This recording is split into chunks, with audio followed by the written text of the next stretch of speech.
Minhas irmãs e meus irmãos em Cristo, a equipe de liturgia que nos assessora e celebra conosco aqui da Igreja Auxiliadora, minhas irmãs e meus irmãos que nos acompanham pela rede social.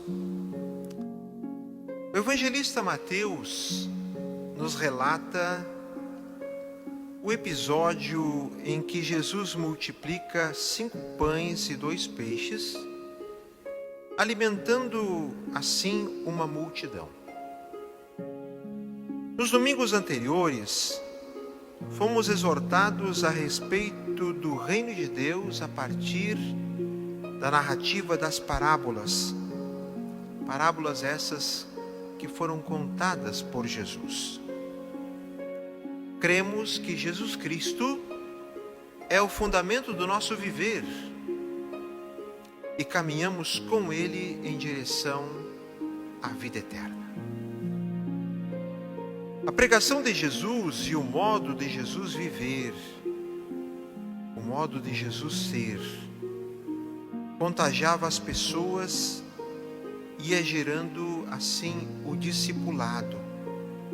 Justamente porque as pessoas iam deixando tudo para seguir Jesus, para ir com Ele. Ele falava do reino de Deus, e falava do reino de Deus para pessoas reais, pessoas inseridas na sociedade da época e que aspiravam a algo mais. Aspiravam a algo mais, e isso era fascinante. E por quê? Porque é da nossa própria natureza como seres humanos a transcendência. Que me desculpe a galinha, mas quem foi criado para ser águia não pode viver no galinheiro. Quem tem vocação, meus irmãos e minhas irmãs, para a vida eterna, não pode contentar-se com uma tese de que a vida termina no último suspiro. Cristo nos resgatou para uma vida nova e essa vida nova direciona-se para a eternidade. Ela é nova e eterna. Mesmo com a necessidade de Jesus retirar-se muitas vezes para lugares ermos, a fim de descansar e rezar, o povo queria ouvir Jesus.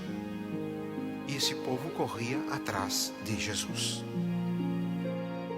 Tanto que hoje no Evangelho nós ouvimos a narrativa. Mateus assim escreveu: ao sair do barco, Jesus viu uma grande multidão, encheu-se de compaixão por eles e curou os que estavam doentes. Jesus tem diante dele um povo cansado, como rebanho sem pastor.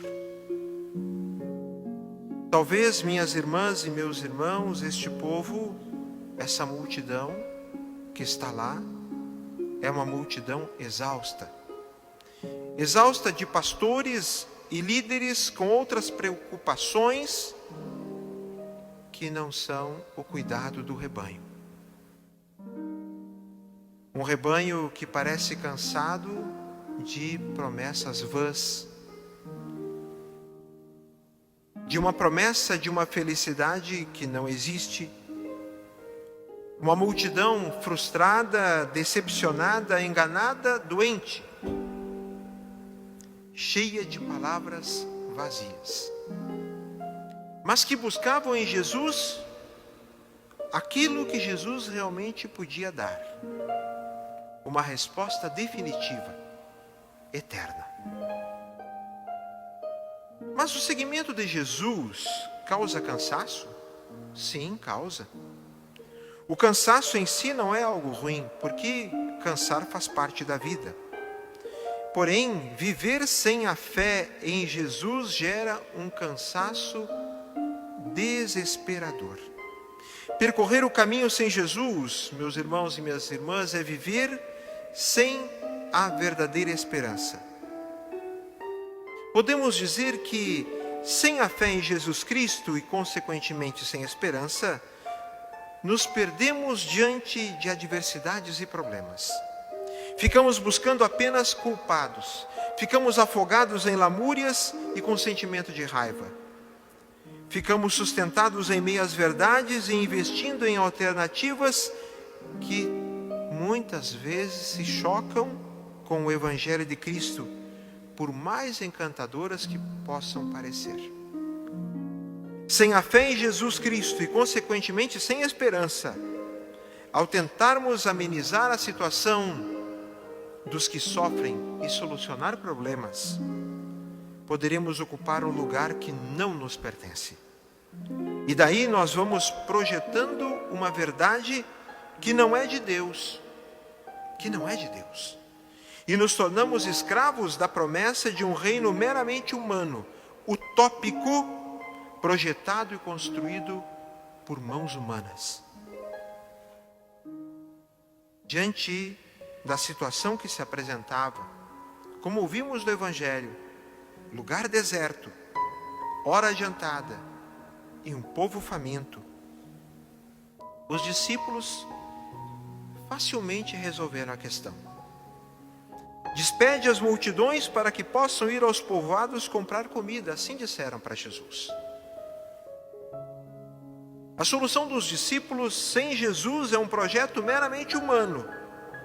É o ser humano querendo mandar em Deus. Poderíamos até pensar, é a igreja querendo mandar no seu fundador.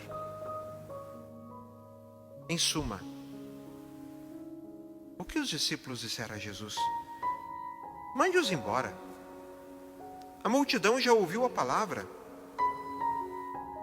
Isso basta. No seguimento de Jesus, nos deparamos com essas situações. Momento de deserto. O deserto é o lugar da provação, é o lugar da tentação.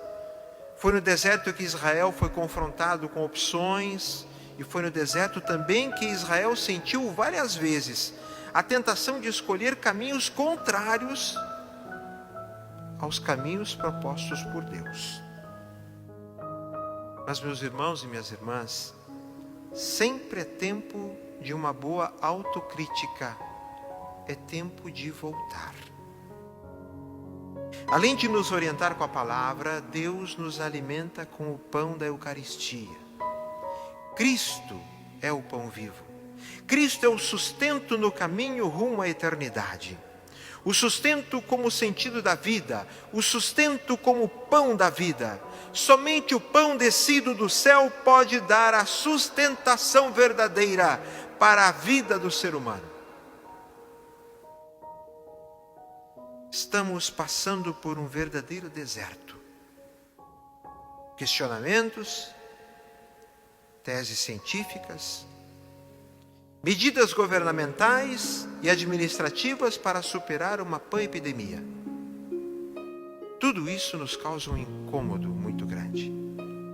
Tudo isso nos dá um sentimento de ansiedade, de incertezas.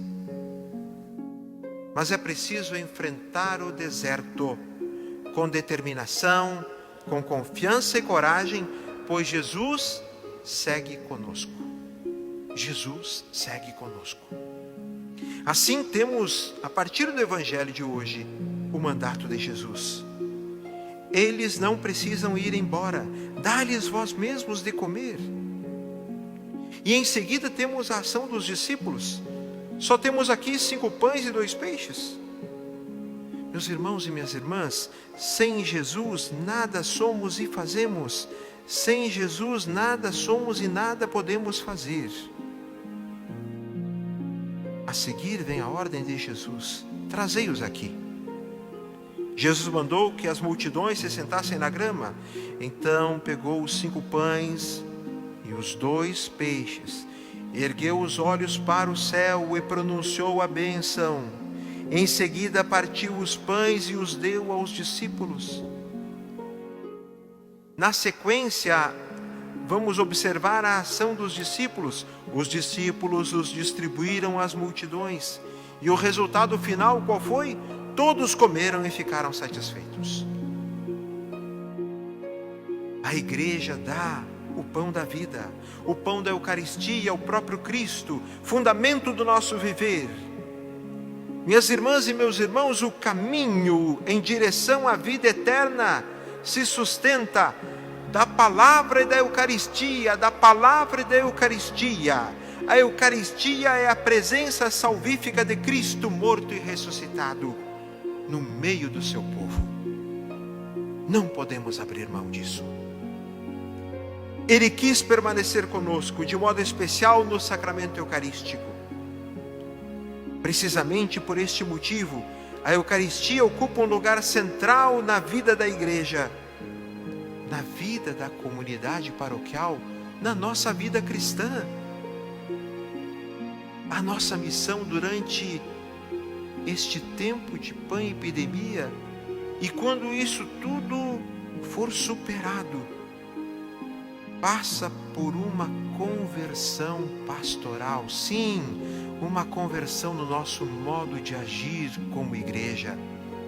Passa por uma conversão missionária, para sermos cada vez mais uma comunidade reunida ao redor da mesa da palavra e da mesa da Eucaristia. Não existe vida cristã sem a palavra e sem a Eucaristia.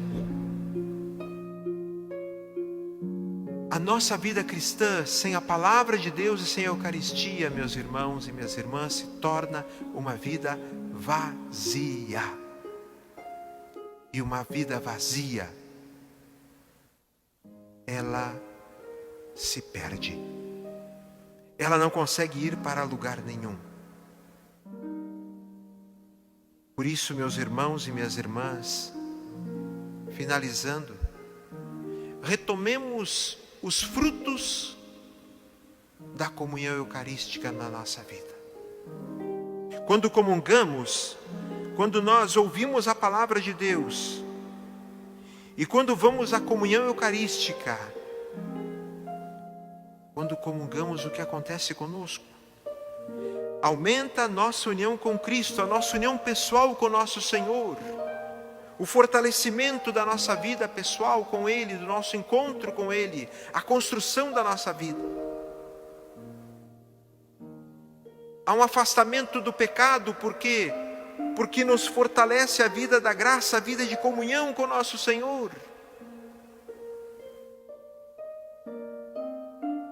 A unidade do corpo místico de Cristo. A Eucaristia faz a igreja o nosso vínculo com a comunidade paroquial. Muitos cristãos vivem sozinhos porque querem. Se sentem abandonados porque se isolam. É preciso, sim, nós nos abrirmos à graça do Senhor, nos abrirmos ao amor de Deus, que é um amor que se manifesta na vida da comunidade cristã. Ao comungarmos,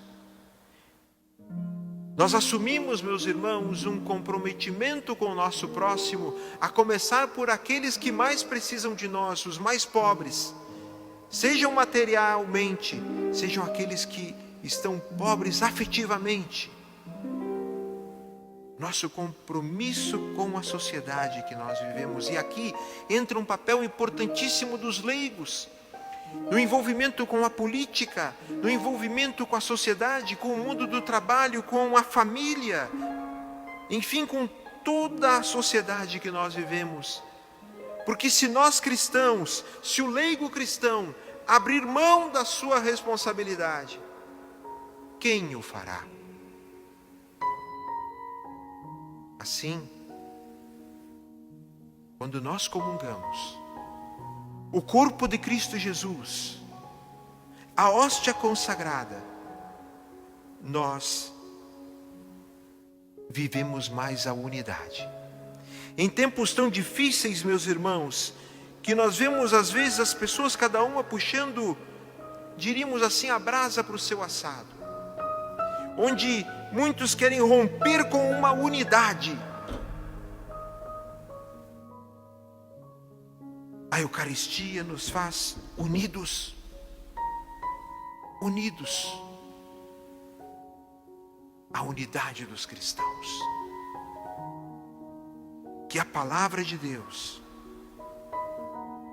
que a Eucaristia, que a mesa da palavra e a mesa da Eucaristia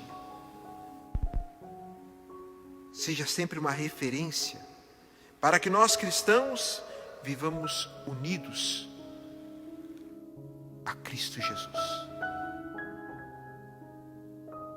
Rezemos pelos sacerdotes, rezemos por nossos bispos, rezemos pelos nossos diáconos, rezemos pela igreja, rezemos por todos nós.